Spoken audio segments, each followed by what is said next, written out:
এত ভূমিকম্প হয় কেন, বন্যা হয় কেন, দুর্ঘটনায় এত মানুষ মারা যায় কেন?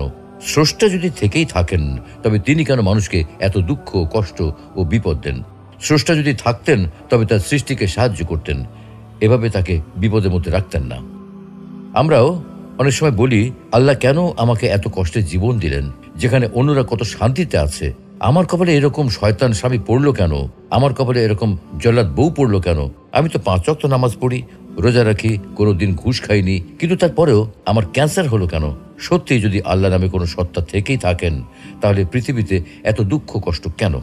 আসলে পৃথিবীতে কোনো সমস্যা থাকার মানে এই নয় যে কোনো পরম করুণাময় সৃষ্টিকর্তা নেই, বরং এটাই প্রমাণ হয় যে আপনি আমি সৃষ্টিকর্তা সম্পর্কে নিজে নিজে কিছু একটা ধারণা করে বসে আছি, যা মোটেও সঠিক নয়। বিশ্বের 40% মানুষের ইন্টারনেট ব্যবহার করার সামর্থ্য নেই। 10 থেকে 15% মানুষ ইন্টারনেট জিনিসটা চেনেই না। আপনি ইন্টারনেট ব্যবহার করেন তো? আপনি যখন এই ভিডিওটা দেখছেন, তখন বিশ্বের প্রতি 7 জনের মধ্যে অন্তত একজন মানুষ অভুক্ত বা না খেয়ে আছে। আপনি খেয়েছেন তো? বাংলাদেশে প্রতি মিনিটে অন্তত একজন মানুষ মারা যায়। আপনি যতক্ষণ ধরে এই ভিডিওটা দেখছেন, ততক্ষণে অন্তত 3 জন মানুষ মারা গেছে। আপনি এখনো বেঁচে আছেন। এভাবে আল্লাহ তাআলা বিভিন্নভাবে, নানা উপায়ে, বিভিন্ন ক্ষেত্রে আমাদেরকে নিয়ামত দান করেন।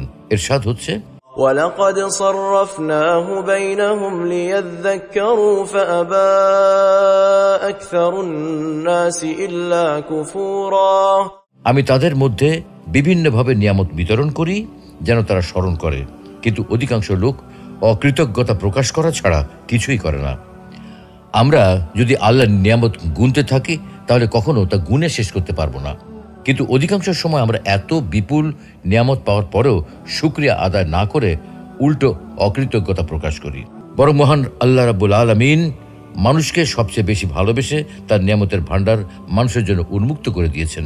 যেমন তিনি বলেন, أَلَمْ تَرَوْا أَنَّ اللَّهَ سَخَّرَ لَكُم مَّا فِي السَّمَاوَاتِ وَمَا فِي الْأَرْضِ وَأَسْبَغَ عَلَيْكُمْ نِعَمَهُ ظَاهِرَةً وَبَاطِنَةً।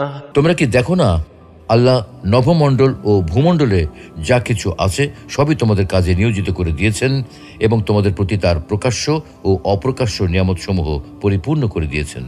তাহলে প্রশ্ন আসে যে, মহান আল্লাহ রাব্বুল আলামিন যদি মানব জাতিকে এত নিয়ামতি দিয়ে থাকেন, এত অনুগ্রহই করে থাকেন, তাহলে তিনি কেন মানুষকে বিপদ আপদে ফেলেন? মানুষকে কেন তিনি কষ্ট দেন? আর মানুষকে কষ্ট দিয়ে তার লাভটা কি?